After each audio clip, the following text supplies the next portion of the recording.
Ուրեմն այսօրվա մեր խոսակցությունը պիտի լինի մարդու մասին։ Հետաքրքիր է, որ մենք առհասարակ մեր հոգևոր կյանքում շատ տարբեր բաների մասին ենք խոսում, առաքինությունների մասին, մեղքերի մասին, դժվարությունների մասին, աղոթքի մասին, տարբեր բաների մասին, բայց շատ քիչ ենք խոսում մարդու մասին։ Եվ իրականում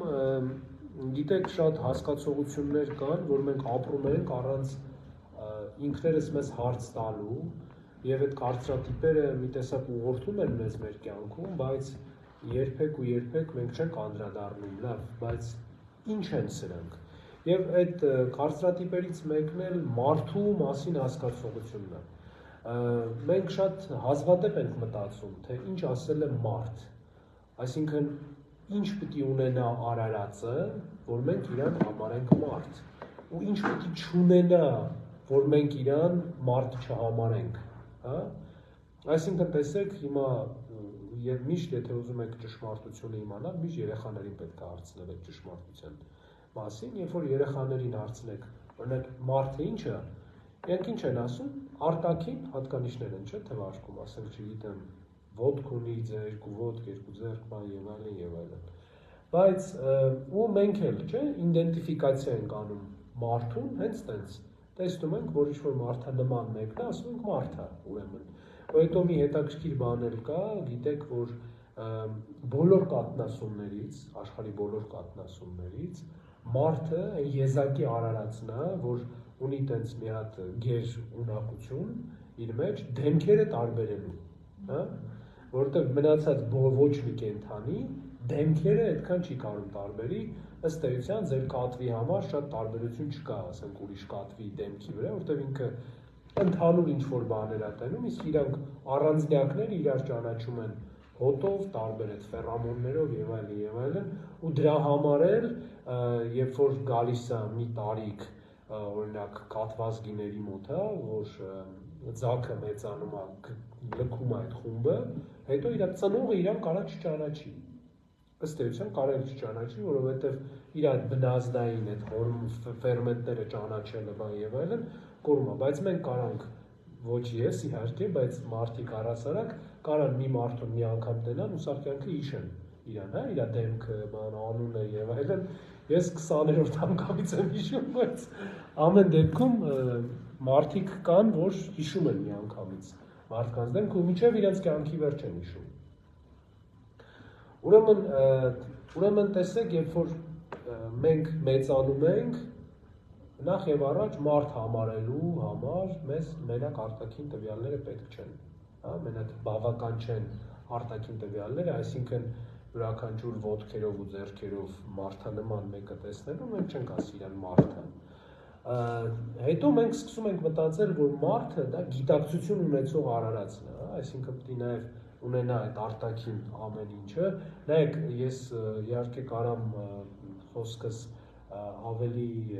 բանը էքշնով լցնելու համար խոսեմ բանի մասին, այդ հաշմանդամություն ունեցող մարդկանց մասին, ովքեր առանց վերջույթների են ծնվում, բան եւ այլն, բայց քանի որ դա ուղղակի կլինի ժամանակի ձգում ու իրողությանը ոչ մի ձևով չի մոտեցնի մեզ, ես խոսում եմ ընդունված կարգերի մասին, հա, այսինքն եթե վերջույթ չունի մարդը, մենք երբեք չենք համարում, որ մարդու վերջույթ չունենալը դա բնական բան է։ Մենք մտածում ենք, որ դա ինչ-որ խնդիր է, դրա համար չենք մտցնում մարդու պատկերացման մեջ նաև այս բացառությունները։ Ընդհանրապես մի հետաքրքիր բան կա, չէ՞, երբ որ մարդը ուզում է մի բանին հակադարձի, բերում է մի հատ բացառության օրինակ, բայց այդ բացառությունը, երբ որ դու բացառության օրինակ ես բերում, դու հաստատում ես օրինաչափությունը դրանով։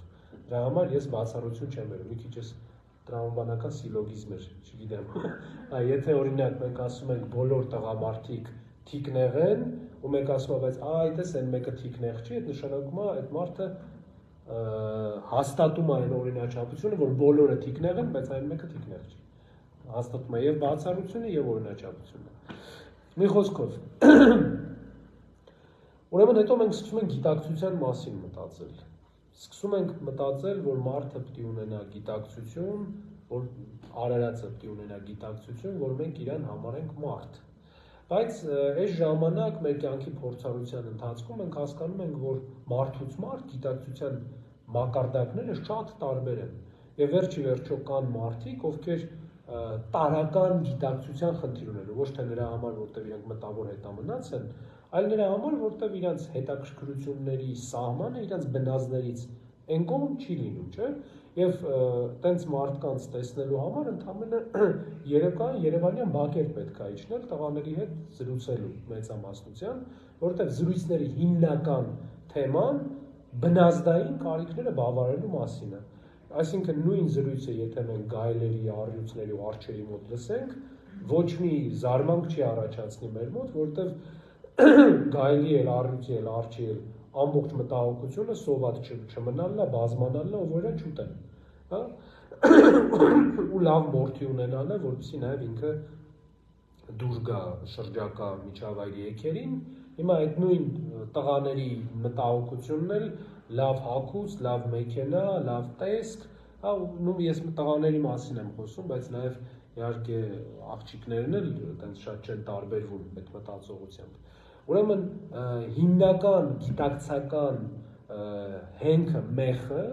դառնում է մարդու բնազդային կարիքների բավարարումը։ Եվ երբ որ մենք ասում ենք գիտակցություն, այս առումով մենք հոգեթերապևտների հետ մի փոքր բանավեճ ունենք, որովհետև իրանք բնազդային կարիքների բավարարման ճանապարհներ փնտրելը համարում են գիտակցություն, մենք գիտակցությունը համարում ենք բնազդներից վեր տրանսցենդենտ աշխարհի ընկալում։ Այսինքն մենք մտածում ենք, որ մարդը ունի գիտակցություն այն ժամանակ, երբ որ ինքը հասկանում է, որ իրանից բարձր եւ իրանից ցածր արարածներ կան, հա։ Այսինքն երբ որ մարդը տեսանկյուն է ձևավորում, բայց այս տրանսցենդենտ մտածողությունները ինքը միանշանակ բան չի։ Եվ ստեղ մենք գալիս ենք մեր ներկա ժամանակները եւ արհեստական բանականությունը եւ մտածում ենք, որ նաեւ տեսեք կարող լինեն մի որոշ ժամանակ հետո կամ եթե հիմա կան չգիտեմ, ռոբոտներ, օրինակ, որ մաշկի տեքստուրայով, տեսքով, բան եւ այլն ամբողջովին մարդկանց են նման, կարող են քո հետ խոսել պոեզիայից, աստվածաբանությունից եւ այլն եւ այլն եւ այլն, նաեւ անգամ մեխանիկական առումով ֆիզիոլոգիապես լրիվ նույն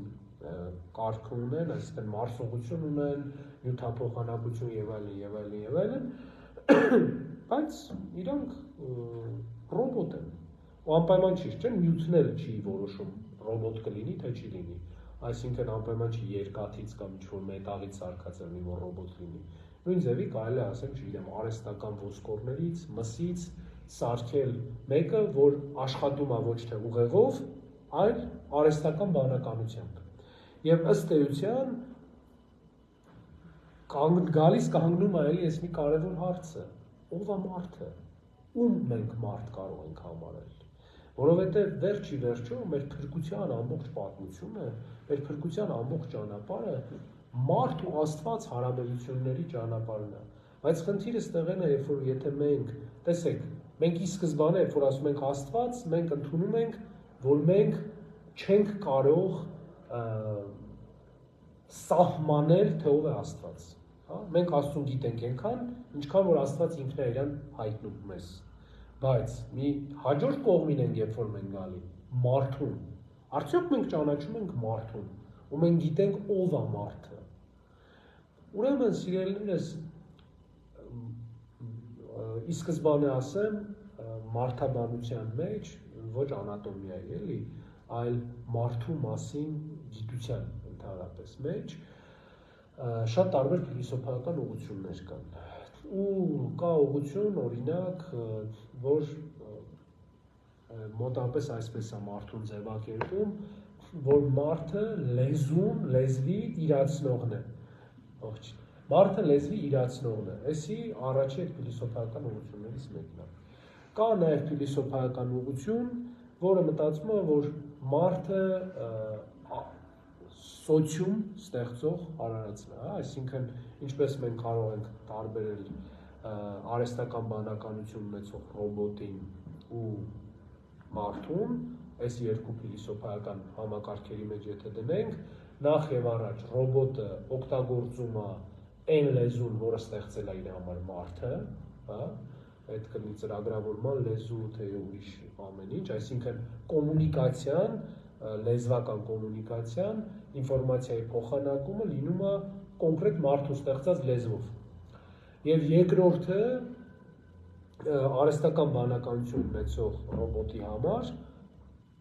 ինքը կարիք չունի սոցիում ունենալու, տարբեր մարդիկ կամ արհեստական ռոբոտներ իր կողք ունենալու, որովհետև ինքը զգացմունքները իրացնելու խնդիր չունի, իսկ մարդը ունի։ Եվ այս ամեն ինչ, այս երկու մեծ, սրանք էլ էլի տարբեր ենթա փիլիսոփայությունների են բաժանվում, այս երկու մեծ փիլիսոփայությունների մեծ գաղափարները իրենց հեղինակներով, բայց ես դրանց չեմ անդրադառնա։ Հիմա եւ կա դրա կողքը մի երրորդ փիլիսոփայությունը, հավատքը, որ մարդը այն արարածը, ով Աստծո պատկերն ու նմանություն ունի իր մեջ։ Եվ բնականաբար սա քրիստոնեական ընկալումն է ընդհանրապես մարդու։ Եվ ինչպես գիտեք, ժամանակակից աշխարհը միշտ մի հետաքրքիր մոտեցում ունի, չէ՞, ինքը միշտ սիրում է գաղափարներ կռվածնել իրար հետ։ Ընդհանրապես այդ գլադիատորական մարտերը կամ այս բոքսի, չգիտեմ, ինչ-որ տարբեր բաների այդ անընդհատ կռիվները տեսնելու այդ անընդհատ մարդկանց մոլուցքը բխում է նրանից, որ մարդը անընդհատ ուզում է դիմացինի մոտ տեսնի պայքար, հա, որ իրար սպանեցին, տվեցին, բանարեցին, ու մենք մինչև մեր զրույցը, երբ որ մարզիկների մասին խոսում ենք, ինչ են ուրախանում մարդիկ։ Իրականում այդ հոգեբանական պատճառը անգամ շատ պարզ է այնքանով, որ այն մարզիկը, որ հաղթում է, դու քեզ իր տեղն ես դնում, ու իր հաղթանակը դու քո հաղթանակն ես համարում ու փորձում ես ինքնահաստատվել այդ հաղթանակով, փորձում ես մտածել, որ դու ավելին ես, քան բազմոցի վրա նստած չիպս ուտող մի ասած փորիկով մարդը, ավելին ես դու այդ ամեն ինչից։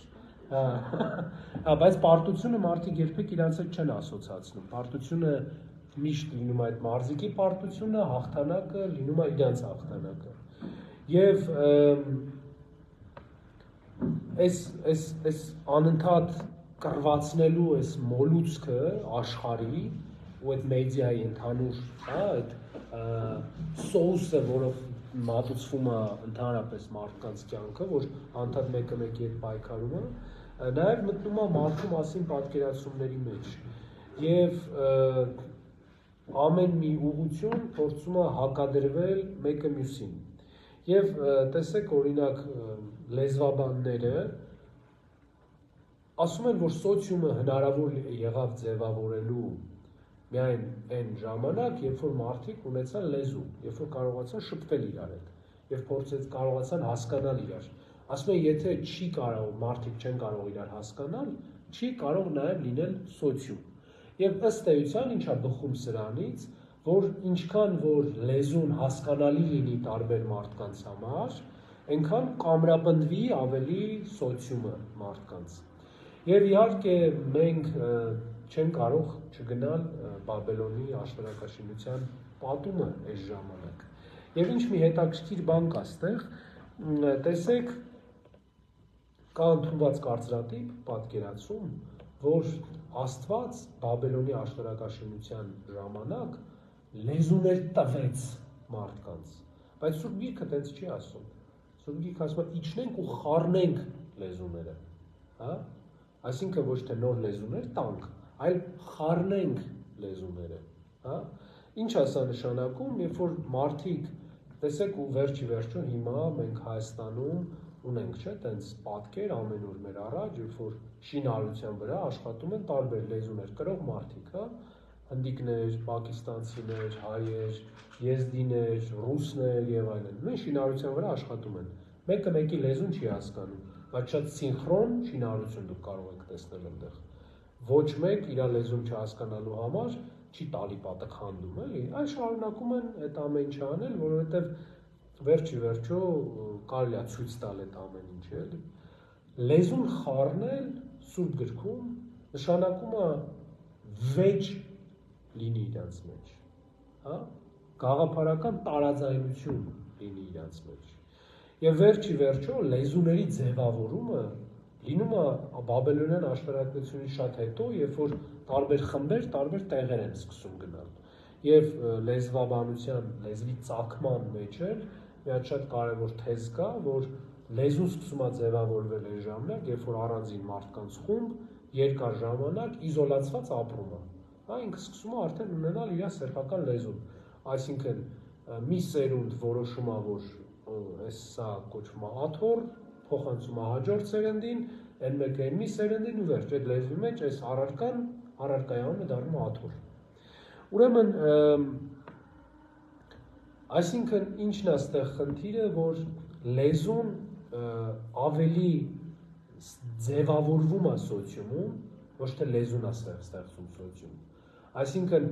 համայնքը, մարդիկ իրանք են ձևավորում իրանց լեզուն, ստեղծում իրանց լեզուն, ոչ թե լեզուն է ստեղծում համայնքը։ Եվ հաջորդ այդ տեսությունը, որ մարդը տարբերվում է մնացած արարածներից դրա համար, որտեղ ինքը սոցիալական է ու նաև ունի ու ինչի համար է, տեսեք օրինակ առյուծները, գայլերը ու տարբեր կենդանիներ իրանք էլ են ապրում տարբեր խմբերով, բայց ինչն է իրանց տարբերությունը, որ այս խմբերը զեբրերը խմբերով ապրելը ոչ թե նրա համար է, որովհետև իրանք չիրացրած զգացմունքներ ունեն, հա, ասենք իրանք կարիք ունեն սիրելու, սիրվելու, չգիտեմ, նեղանալու, ներելու եւ այլն, այս ամենի կարիք ունեն, այլ նրա համար, որովհետև դա գոյություն ունենալու, ապրելու միակ տարբերակն է, չէ՞։ Որովհետև հիմա զեբրները ինչի են այդպես մեծ հոտերով ապրում, որովհետև երբ որ մեծ հոտերով են, ամեն մի առանձնյակի գոյություն ունենալու հնարավորությունը կտրուկ բարձրանում է, հա, որովհետև եթե ասենք 3 առյուծ են գալի ու 3 առյուծը մի զեբրի պիտի վերցնեն, երբ որ իրանք 300 հատ են, շատ ավելի քիչ է հավանականությունը, որ ասենք 300-ին է կուտեն իրանք, էլի, մեկին են վերցնելու, մնացածը փախնելու են։ Եվ մարդաբանները, արդեն հնեագետները, մտածում են, որ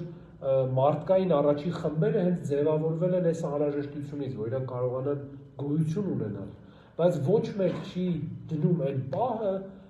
երբ որ մարդիկ պետք եղան մեկը մյուսին իր զգացմունքները իրացնելու համար։ Եվ եթե այս յուրաքանչյուր այս գաղափարի մեջ մենք իհարկե հասկանում ենք, չէ՞, որ սա մարդաբանական երկար կուրսեր են, գիտական, որոնց մասին շատ երկար խոսում են, եւ ես իհարկե չեմ կարող այդ ամբողջ պաշարը, այսպես ասած, ներկայացնել մի փոքր ժամանակում, բայց այս ընդհանուր դիսկուրսների ֆոնն եմ փորձում ներկայացնել, բայց այս բոլոր դիսկուրսների մեջ կան լիքը բաց տեղեր, հա, կան լիքը բաց տեղեր, որտեղ չի երևում, թե օրինակ ինչի է դա անհրաժեշտ։ Բայց երբ որ մենք դառնում ենք մարդ ու Աստված հարաբերություններին, ու դառնում ենք Սուրբ Գրքին եւ մեր հայրաբանական մեկնությանը ծննդոցի, մենք տեսնում ենք, որ մարդու ամեն ինչ աշխարհում, դիեզերքում ստեղծված է, որպեսզի մարդը լինի Աստծո նման։ Ու վերջի վերջո, տեսեք, ինչի է պետք արարչությունը, ինչի են պետք կենդանիները, ինչի են պետք բույսերը եւ այլն, որպեսզի մարդը Աստծո պատկերով ու նմանությամբ ստեղծված մարդը գիտակցեր իր նմանողությունը ու պատկերը Աստծո։ Եվ այս գիտակցության ճանապարհին ու այս փրկության ճանապարհին, Աստծո միանալու ճանապարհին, նաև գալիս են մնացած անհրաժեշտությունները, լեզվի, սոցիումի, զգացմունքները իրացնելու, տարբեր բոլոր անհրաժեշտությունները գալիս են հենց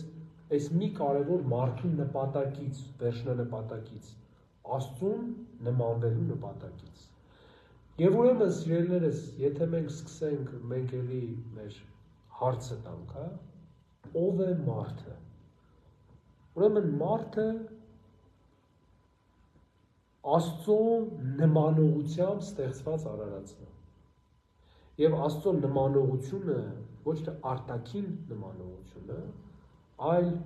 Աստծո նմանողությունը հնարավորությունն է միայն այս արարածի միանալու Աստծուն։ Ուրեմն Բարսեղ Կեսարացին շատ գեղեցիկ կերպով այս ամեն ինչը ներկայացնում, հաղորդության մասին իր ճառում։ Եվ ասում է, որ երբ որ մենք ասում ենք Աստծո պատկերն ու նմանությամբ ստեղծված մարդ, նշանակում է, որ միայն եւ միայն մարդն է, որ հնարավորություն ունի իր կյանքը ապրելով միանալու Աստծուն։ Ոչ հրեշտակները, ոչ տարբեր այլ կենդանիներ այս հնարավորությունը չունեն, այլ ունի միայն եւ միայն մարդը։ Եվ եթե տեխնիկան ու մնացած ամեն ինչը կարողանան վերարտադրել մարդու ամեն ինչը, ընդհանուր միջև գիտակցությունը, միևնույնը մարդուն չեն կարող տալ այս հնարավորությունը Աստծուն միանալու։ Եվ ինչ հետաքրքիր բան կա։ Տեսեք, մեզնից յուրաքանչյուրի կյանքում միշտ եղել են անբացատրելի բաներ, որ միգուցե, եթե մենք տենց նայենք մի հատ երրորդ տեղից դրած կամերայով այդ ամեն ինչի, շատ բացատրելի լինի, բայց մեր համար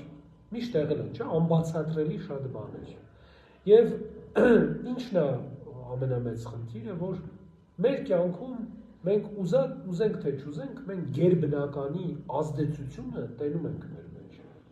Ուզենք թե չուզենք հավատացյալ, անհավատ մարդու կյանքում միևնույնն է կան բաներ, որ մարդը չի կարողանում բացատրել։ Բայց այդ նույն բաները չկան ոչ կենդանիների, ոչ ռոբոտների կյանքում։ Չէ՞, օրինակ, չգիտեմ, զարմացած համակարգիչ մենք երբեք չենք տեսնում։ Տեսնում ենք կախած համակարգիչ, բայց զարմացած չենք տեսնում, ճիշտ եմ, չէ՞ ասում Արտաշեն։ Ուրեմն այս զարմանքը, ինչ որ մի բանի պատճառահետևանքային կապը չգտնելը, դրա փոփոխությունը մենք միայն մարդու մոտ ենք տեսնում, որովհետև Աստված մարդու հետ է այս ձևով մենակ հարաբերվում։ Ու տեսեք, մենք այսօր անառակի Կիրակի խորհրդի մեջ ենք։ Ինչի էր պետք, ինչի ես խոսում, հա, այսքան մարդու ընկալման մասին, որպեսզի մենք տեսնենք, թե ինչ դժվար էր անառակ որդու դարձը, որովհետև վերջի վերջո այն ամեն ինչը, ինչ մարդուն մարդ էր դարձնում, անառակ որդին հրաժարվեց այդ դրանից, եւ սոցիումից հրաժարվեց, գնաց իր հոր տնից, օտարության մեջ գնաց եւ իր լեզվից հրաժարվեց, եւ իր արտաքին տեսքից, չէ՞ որտեղ ասում է խոզերի հետ էր ապրում, մի խոսքով տեսքը լրիվ փոխված էր իր, բայց ինչը իրան ունակ եղավ հետ վերադարձնելու, իր հորը իր նմանողությունը, այ ներգործությունը իր կյանքում, որտեղ ինչ արեց ինքը այդ խոզերի մոտ, հիշեց իր հոր տան մասին։ Այսի գերբնական ներգործությունն է մարդու կյանքում, որովհետև չէ՞ որ այդ մարդը խմելուց, ամբողջ ունեցվածքը, մսխելուց չէր հիշում, հետո վերջ այդ խոզերին պահելուց էլ Սուրբ Գրքի տրամաբանությունը հենց որ ինքը ինչ-որ տևական ժամանակ էր այդ ամեն ինչը անում, չէր հիշում, բայց մի օր մեկ էլ հիշեց ինքը, մի օր հիշեց, որ ախր իմ հոր տանը ծառաներ կան, էս կան, չէ, բայց ինքը ասում են խոզերի կերներ ուտում, այսինքն էսի երկար ժամանակ եղող պրոցես է, այսինքն ոչ թե մի օր էր ինքը ուղղակի տենց այսօր կերավ խմեց, աղքատացավ գնաց ասեց ես ձեր խոզերը պահեմ ու հենց այդ օրն իրիկունը հիշեց, այլ երկար այդ պրոցեսը անցավ ու ինքը մի պահին հիշեց էդի, մի պահին Աստված հպվեց իրան ու ինքը մտածեց, որ այս ամեն ինչը չի, որ կարևոր է։ Ուրեմն հիմա ժամանակակից աշխարհը մեզ մարդու նման պատկերացում է տալի, ասում է դու մարդ ես, եթե ունես գադջետներ, եթե լավ փարթիներ ես գնում, ինչ օտար բառ գիտեմ ասեմ, իվենթներ ես գնում, բան ասած եւ այլն, այդ ամեն ինչը եթե կա, դու այդ ժամանակ ես մարդ, եթե քո մոտ չգիտեմ բաներ, սենց դու այդ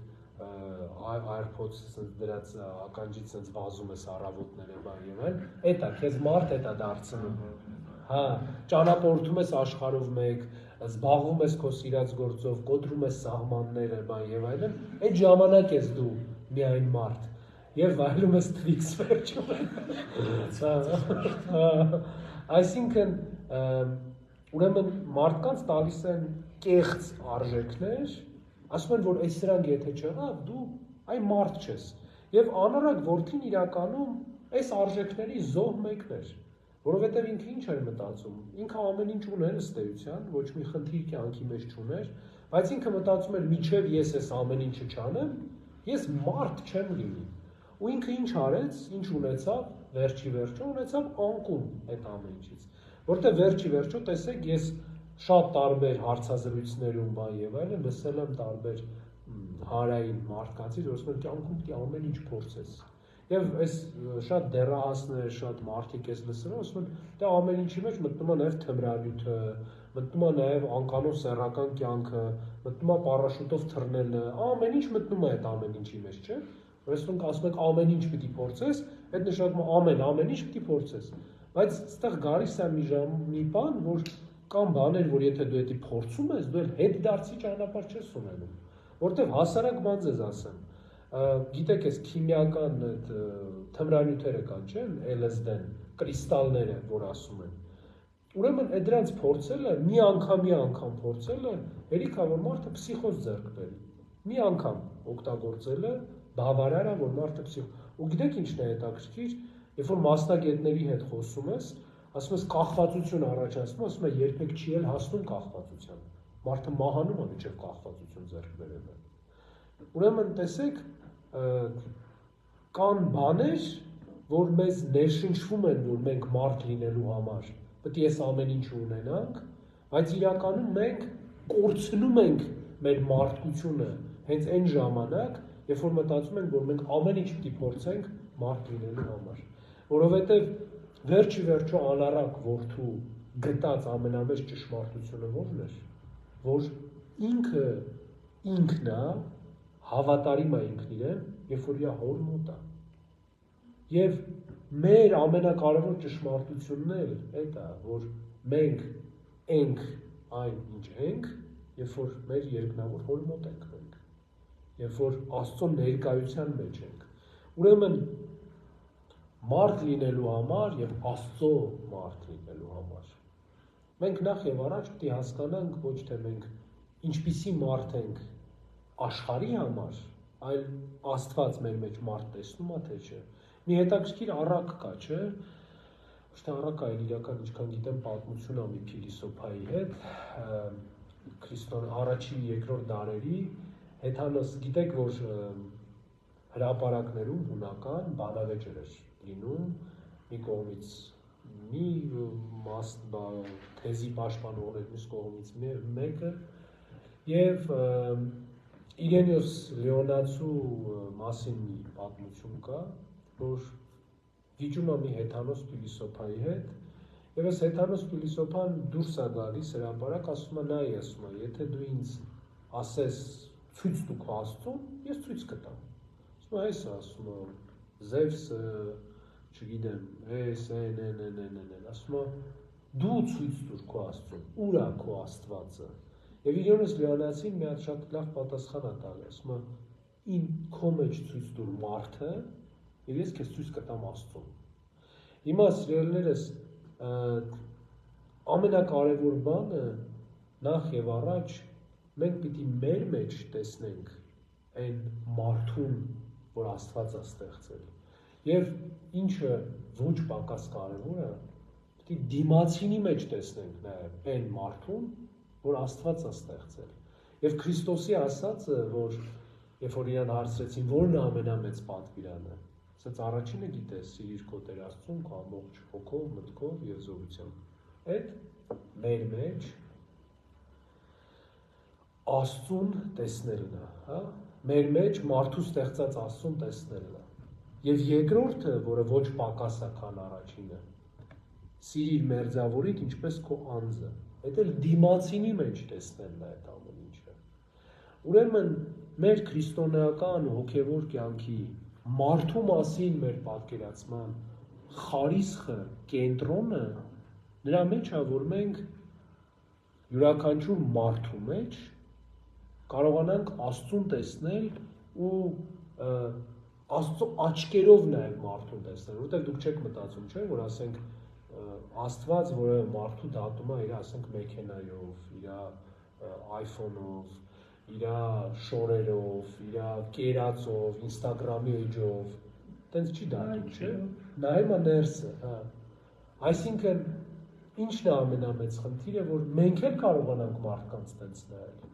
բայց մենք ցավոք սրտի մարդկանց ավելի այն մնացած բաներով ենք դատում ու նայում ու գնահատում, քան Աստծո կերպով, ու երբ որ այս ձևով մենք նայենք, մենք նաև մարդկանց քիչ էլ կդատենք, որովհետև մենք ինչ ենք մարդկանց շատ դատում, որովհետև մտածում ենք, որ ադե, եթե ինքը սենց ավտո է քշում, ուրեմն մի հատ էլ սենց պիտի անի, հա, ասենք ավելի խստասիրտ ենք դառնում, ու մենք չենք մտածում, որ ասենք մարդու թուլությունները հեչ կապ չունեն իրեն նյութական կարողության հետ։ Ուրեմն սիրելիներս, այսօրվա մեր ամենակարևոր պատգամը տեսնել մարդուն, որովհետև Աստծո մարդ լինելու համար մենք պիտի մարդուն տեսնել սովորենք։ Ուզում ես անջատի արտաշճել։